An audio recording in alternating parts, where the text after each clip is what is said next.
कहानी है एक ऐसी लड़की की जो हर रात ठीक 12 बजे अपने घर से गायब हो जाती थी। दरवाजे बंद, खिड़कियां बंद, फिर भी कोई उसे रोक नहीं पाता था। सुबह होते ही वो वैसे ही अपने बिस्तर पर मिलती जैसे कभी कहीं गई ही ना हो। घर वाले परेशान थे, पड़ोसी सहमे हुए, मगर किसी को नहीं पता था कि आखिर हर रात उसके साथ ऐसा क्या होता था। नरगिस एक आम सी घरेलू नौकरानी थी, मगर उसकी खूबसूरती ने मोहल्ले में एक अजब सी हलचल मचा रखी थी। उसके लंबे घने बाल और चमकती हुई आंखें किसी को भी पलटकर देखने पर मजबूर कर देती थीं। उसकी मासूम मुस्कान में एक अजीब सा जादू था जो मोहल्ले के मर्दों को बेचैन कर देता और औरतों को जलन में डाल देता। मोहल्ले में हर किसी की जुबान पर एक ही सवाल था कि यह लड़की रात को कहां गायब हो जाती है। दिन भर घरों में काम करने वाली नरगिस, जो शाम को थकी हारी घर वापस लौटती थी, रात होते ही नजरों से ओझल हो जाती। किसी ने उसे बाजार में नहीं देखा, न किसी रिश्तेदार के घर जाते हुए, मगर हर रात वह कहीं न कहीं जाती जरूर थी। मोहल्ले के मर्द उसके हुस्न के दीवाने थे। रोजमर्रा के कामकाज के बहाने उसे ताका करते, कोई पानी का गिलास मांगता, कोई रसोई में मदद के बहाने उसे बातों में उलझाने की कोशिश करता। मगर नरगिस की आंखों में एक अजीब सी संजीदगी थी, एक ऐसी संजीदगी जो दिलों में सवाल पैदा कर देती। औरतों को उसकी खामोशी से चिढ़ थी, वे उसे किसी चालाक शिकारी से कम नहीं समझती थीं। वे हर जगह उसके खिलाफ बातें करती, चुगली करती, मगर नरगिस किसी की बात का जवाब न देती, बस एक रहस्यमयी मुस्कान के साथ खामोश रहती। ये रात भी एक आम रात जैसी थी, मगर आसिफ के दिल में एक जिज्ञासा जन्म ले चुकी थी। वह कई दिनों से महसूस कर रहा था कि नरगिस रात के समय कुछ अलग करती है। एक रात जब चांदनी फैली हुई थी, आसिफ ने नरगिस का पीछा करने का फैसला किया। वह दबे कदमों उसके पीछे चलता रहा। उसका दिल तेज धड़क रहा था, मगर आंखों में जानने की चाहत ज्यादा थी। नरगिस तेज कदमों के साथ जंगल की तरफ बढ़ रही थी, लेकिन उसकी चाल में एक अजीब सा ठहराव था, जैसे वह किसी खास जगह की ओर जा रही हो। आसिफ पेड़ों के पीछे छिपकर उसे देख रहा था। उसे इस बात पर हैरानी थी कि नरगिस ने घर से निकलते ही एक बार भी पीछे मुड़कर नहीं देखा, जैसे उसे पता था कि कोई उसका पीछा नहीं कर रहा। जंगल के बीचों बीच एक पुरानी हवेली थी जो बरसों से वीरान पड़ी थी। मोहल्ले के लोग इस जगह को भूतिया समझते थे, मगर नरगिस बेखौफ होकर उस हवेली में दाखिल हो गई। आसिफ का दिल अब जोर जोर से धड़कने लगा। उसने हिम्मत जुटाकर करीब जाने का फैसला किया। जैसे ही वह हवेली के करीब पहुंचा, उसे अंदर से एक अजीब सी सरगोशियों की आवाज सुनाई दी। उसने दरवाजे की दरार से झांका तो उसका दिल दहल गया। नरगिस के जिस्म पर एक हल्की नीली रोशनी लिपटी हुई थी और उसकी आंखें किसी नागिन की आंखों की तरह चमक रही थीं। आसिफ को यकीन नहीं हो रहा था कि वह जो देख रहा है वह सच है या कोई सपना। नरगिस का शरीर धीरे धीरे एक नागिन का रूप ले रहा था। उसकी चमड़ी चमक रही थी और उसका जिस्म लहरों की तरह बल खा रहा था। आसिफ ने घबराकर पीछे हटने की कोशिश की, मगर उसके कदम जमीन में जमे रह गए। नरगिस ने एक झटके से उसकी तरफ देखा और उसकी आंखों में एक अजीब सी चमक थी, जिसमें मोहब्बत भी थी और नफरत भी। तुम्हें यहां नहीं आना चाहिए था, नरगिस की आवाज में एक गूंज थी जो दिल को दहला रही थी। आसिफ ने हकलाते हुए पूछा, तुम क्या हो? नरगिस ने गहरी सांस ली और बोली, मैं वो हूं जिसे तुम इंसानों ने धोखा दिया, जिसके प्यार को तुमने ठुकरा दिया। अब मैं तुम सबसे अपना बदला लेने आई हूं। उसकी आवाज में एक दर्द था, एक ऐसा दर्द जो सदियों पुराना महसूस हो रहा था। आसिफ ने भागने की कोशिश की, मगर नरगिस की आंखों ने उसे जकड़ लिया। उसकी आंखों में एक ऐसी ताकत थी जो इंसान को पंगु बना देती थी। नरगिस ने धीरे धीरे उसकी तरफ कदम बढ़ाए। आसिफ का जिस्म पसीने से तरबतर था। उसकी सांसें उखड़ रही थीं, मगर उसकी निगाहें नरगिस पर जमी थीं। अचानक नरगिस रुकी और आसिफ की तरफ देखती हुई बोली, तुम मुझसे क्यों डरते हो? मैं तो बस अपना हक लेने आई हूं। तुम मर्दों ने हमेशा औरतों को कमजोर समझा है, मगर मैं तुम्हें दिखा दूंगी कि कमजोरी क्या होती है। आसिफ ने आंखें बंद कर लीं, मगर नरगिस ने उसे कुछ नहीं कहा। वह एक लम्हे के लिए उसके करीब रुकी, फिर वापस हवेली के अंदर चली गई। आसिफ ने घबराकर वहां से भागने की कोशिश की, मगर उसके कदम भारी हो चुके थे। उसकी सांसें बेतरतीब थीं, दिल खौफ से कांप रहा था। जैसे ही वह हवेली से दूर हुआ, उसने पीछे मुड़कर देखा। नरगिस की नीली आंखें अंधेरे में अब भी चमक रही थीं, जैसे वे कह रही हों, ये तो अभी शुरुआत है। नरगिस की रहस्यमयी कहानी में नया मोड़ उस समय आया जब मोहल्ले का एक व्यक्ति, जिसे नरगिस की खूबसूरती का जुनून था, एक सुबह रहस्यमयी हालात में मृत पाया गया। उसकी लाश गली के एक कोने में मिली, जहां खामोशी एक अजीब सी वहशत में बदल रही थी। मोहल्ले वालों ने जब उसकी तरफ देखा तो उसके शरीर पर गहरे जख्मों के निशान थे, लेकिन सबसे ज्यादा हैरान करने वाली बात यह थी कि उन जख्मों में सांप के डसने के स्पष्ट लक्षण थे। आंखें खुली, होंठ अध खुले और एक ऐसी खामोशी जो चीख से ज्यादा भयावह थी। लोग स्तब्ध थे कि आखिर यह सब क्या हो रहा है। गली के हर दरवाजे के पीछे सरगोशियों का एक तूफान मचा हुआ था। कोई कहता कि यह महज एक संयोग है, लेकिन ज्यादातर लोगों को यकीन था कि यह कोई आम घटना नहीं। अफवाहें जंगल की आग की तरह फैलने लगी। कुछ का मानना था कि नरगिस में कोई रहस्यमयी शक्ति है, कुछ कहते कि यह किसी बुरी आत्मा या जिन्न का काम है। अजीबो गरीब कहानियां बनने लगीं और नरगिस का जिक्र हर चर्चा के अंत में आ जाता। मोहल्ले की औरतें जो पहले ही उससे जलती थीं, अब खुलकर उसके खिलाफ बातें बनाने लगी। कोई उसे बदचलन कहता तो कोई मनहूस। नरगिस जनाजे में शामिल थी और उसके चेहरे पर एक अजीब सा सुकून और गम की मिली जुली भावना थी जो सबको हैरान कर रही थी। वह चुपचाप जनाजे के पीछे चल रही थी, लेकिन उसकी आंखों में कोई बेचैनी या डर नहीं था। कुछ लोगों ने उसे करीब से देखने की कोशिश की, लेकिन वह अपने जज्बातों को इतनी खूबसूरती से काबू में रखे हुए थी कि किसी को कोई शक नहीं हो रहा था। फिर भी उसकी खामोशी बहुत कुछ कह रही थी। रात के सन्नाटे में एक और घटना घटी। मोहल्ले का एक और मर्द जो नरगिस के करीब होने की कोशिश करता रहता था, उसे रात के समय नरगिस के साथ देखा गया। गली के मोड़ पर दोनों को धीमी आवाज में बातें करते हुए देखा गया, लेकिन फिर वे अचानक गली के अंधेरे में गायब हो गए। अगली सुबह वह आदमी भी गायब था। न कोई सुराग, न कोई खबर। यह घटना मोहल्ले में सनसनी फैलाने के लिए काफी थी। फिर एक बूढ़ी औरत सामने आई जिसने दावा किया कि उसने नरगिस को अपनी आंखों से नागिन में बदलते देखा है। उसकी बात पर कोई यकीन नहीं कर रहा था, लेकिन उसकी आंखों में जो डर था वह सच्चाई की गवाही दे रहा था। वह कांपते हाथों से अपना दुपट्टा संभालती हर किसी को यह यकीन दिलाने की कोशिश कर रही थी कि जो उसने देखा है वह महज एक भ्रम नहीं था। लोग हंसते, मजाक उड़ाते, लेकिन अंदर ही अंदर सबके दिल में एक अनजाना सा डर घर करने लगा था। नरगिस के चेहरे पर अब भी वही रहस्यमयी मुस्कान थी। उसकी आंखों की गहराई में कोई ऐसा राज था जो सिर्फ रात के अंधेरे को पता था। मोहल्ले की गलियां जो दिन में शोरगुल से भरी रहती थीं, रात के सन्नाटे में एक अलग ही कहानी सुनाती थी।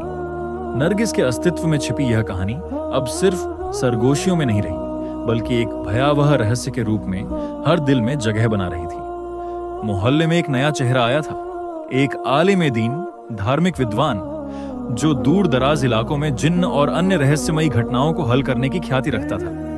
लोग उसे इज्जत और डर के मिले जुले जज्बात के साथ देखते थे, और जब नरगिस के इर्द गिर्द घूमती इन रहस्यमयी मौतों की बात उसके कानों तक पहुंची तो उसने इसे एक आम घटना नहीं समझा।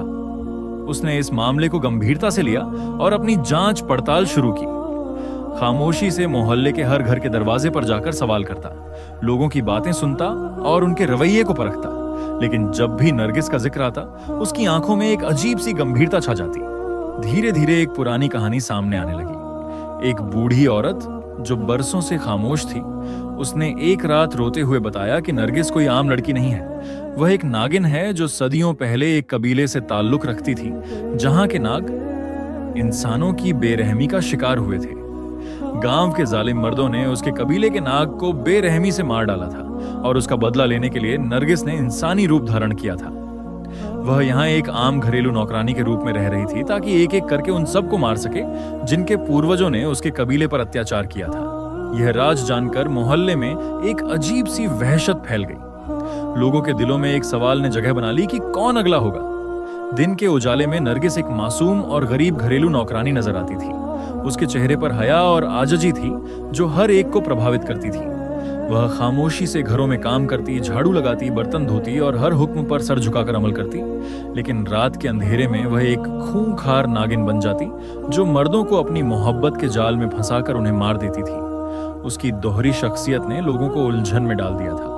कोई यकीन नहीं कर पा रहा था कि यह वही नरगिस है जो दिन में इतनी मासूम नजर आती थी। एक और रात एक नया हादसा हुआ। मोहल्ले का एक और मर्द जो नरगिस के हुस्न का दीवाना था, अचानक गायब हो गया। उसके दोस्तों ने उसे आखिरी बार नरगिस के साथ देखा था।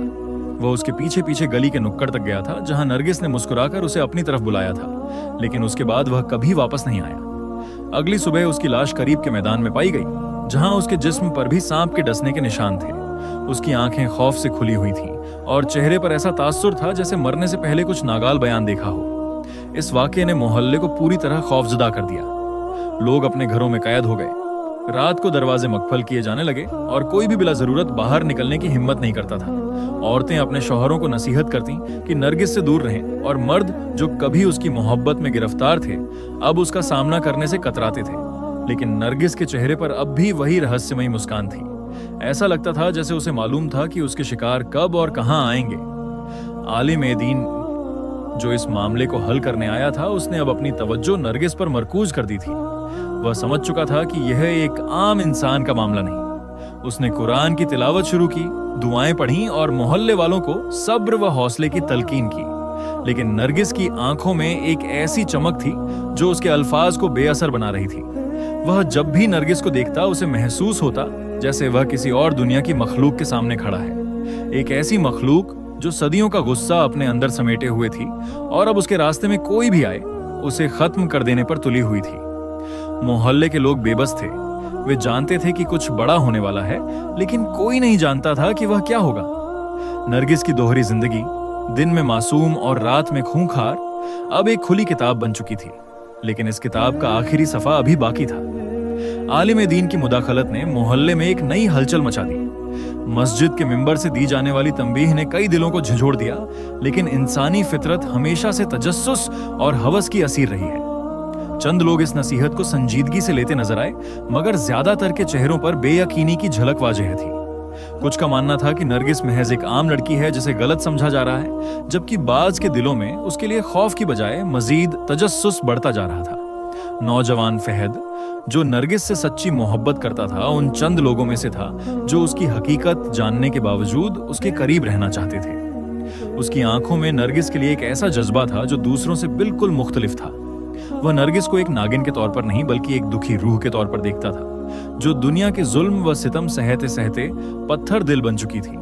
नरगिस को समझने का यह झाविया फहद को दूसरों से अलग करता था, और शायद यही चीज नरगिस के दिल में भी एक हलचल मचा रही थी। लेकिन मोहब्बत और फितरत का यह तसादुम आसान नहीं था। नरगिस के दिल में एहसासात तो जाग रहे थे, मगर उसके अंदर की नागिन सदियों की नफरत का बोझ लिए घूम रही थी। वह अपने इंतकामी आग को भुलाने के लिए तैयार नहीं थी। हर बार जब फहद नरगिस के करीब आता, उसकी आंखों में एक अजीब सी चमक नमूदार हो जाती, जैसे वह अपने दिल और फितरत के बीच किसी जंग में गिरफ्तार हो। आलिम दीन ने नरगिस को रोकने की कोशिश की, उसे उसके वजूद की खूबसूरती की याद दिलाई, लेकिन नागिन की फितरत अब काबू से बाहर थी। वह हर उस इंसान को खत्म करना चाहती थी जो उसके माजी के जख्मों का जिम्मेदार था।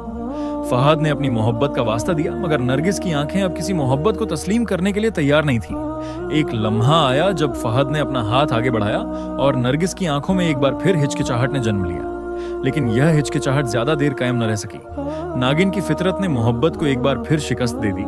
उसके वजूद में सदियों की नफरत का जहर भर चुका था, जो एक लम्हे में खत्म नहीं हो सकता था। लेकिन फहद की मौत के बाद नरगिस के आंसुओं की बारिश हुई, जो शायद इस बात का ऐलान था कि मोहब्बत कभी मरती नहीं। शायद नरगिस के दिल की गहराइयों में कोई ऐसा दर्द था जो अब तक उसे जीने नहीं दे रहा था, और यही दर्द उसे बार बार इंतकाम लेने पर मजबूर करता था। नरगिस के दिल में एक तूफान बपा था।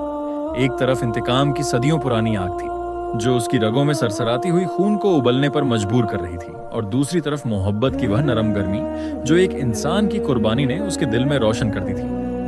वह जो कभी सिर्फ एक अफरीद समझी जाती थी, आज पहली बार खुद को एक बदनसीब महसूस कर रही थी। उसकी आंखों में आंसू थे, लेकिन इन आंसुओं में गम से ज्यादा नदामत का अंसर था।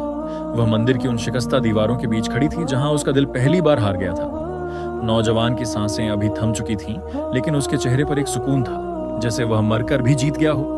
नरगिस ने उसके चेहरे को अपने हाथों में थाम कर देखा तो उसकी आंखों में जो अक्स उभरा, वह एक ऐसे शख्स का था जिसने नरगिस को एक इंसान समझा, एक दिल वाला वजूद जो मोहब्बत करना जानता था। यह लम्हा नरगिस के वजूद को झंझोड़ कर रख गया। वह जो खुद को हमेशा से नाकाबिले शिकस्त समझती थी, आज मोहब्बत की ताकत के सामने टूट चुकी थी। उसका कबीला उसे पुकार रहा था, उसके बुजुर्गों की आवाजें उसके कानों में गूंज रही थीं। वापस आ जाओ, तुम इंसान नहीं हो, तुम उनके साथ नहीं रह सकती। लेकिन नरगिस के कदम जमीन पर जमने लगे थे। उसकी नजरें उस नौजवान की कब्र पर थीं, जहां उसके आंसुओं ने मिट्टी को भी नम कर दिया था। उसे पहली बार एहसास हुआ कि वह एक इंसान से ज्यादा कुछ नहीं चाहती थी। उसकी सांसों में जो सरसराती आवाज थी, वह अब सिर्फ एक शौक मोहब्बत में बदल चुकी थी। मोहल्ले वाले अब नरगिस को एक अफरीद के बजाय एक बदनसीब रूह समझने लगे थे। लोग जो कभी उसके नाम से खौफजदा हो जाते थे, अब उसकी दास्तान को हमदर्दी से सुनते थे। औरतें जो कभी उसके खिलाफ बातें करती थीं, अब उसकी कहानी सुनकर आंसू बहाती थीं। एक कुर्बानी ने नरगिस को एक नई पहचान दी थी। नरगिस ने मंदिर की दीवारों को आखिरी बार देखा और गहरी सांस के साथ आसमान की तरफ देखा। तारे आज कुछ ज्यादा चमकदार लग रहे थे, जैसे आसमान भी उसकी कहानी को सुन रहा हो। वह धीरे धीरे अंधेरे में गायब हो रही थी, लेकिन उसका दिल रोशनी से भरा हुआ था। सुबह जब मोहल्ले वाले नौजवान की कब्र पर गए तो वहां आंसुओं के ताजा निशान मौजूद थे। यह इस बात का सबूत था कि नरगिस अब भी जिंदा थी, लेकिन अब वह इंतकाम की नहीं, मोहब्बत की अलामत थी। उसके आंसू इस बात की गवाही दे रहे थे कि मोहब्बत ने बिलाखिर इंतकाम पर फतह हासिल कर ली थी।